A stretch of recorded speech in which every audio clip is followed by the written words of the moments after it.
You ask Tiger to solve. This deals with linear equations with one unknown.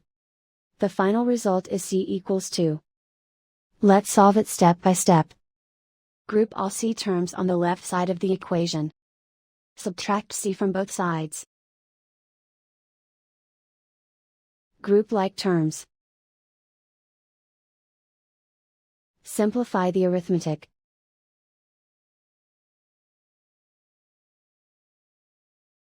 Group all constants on the right side of the equation. Add 6 to both sides. Simplify the arithmetic.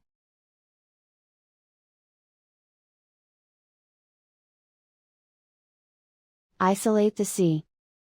Divide both sides by 3. Simplify the fraction. Find the greatest common factor of the numerator and denominator. Factor out and cancel the greatest common factor.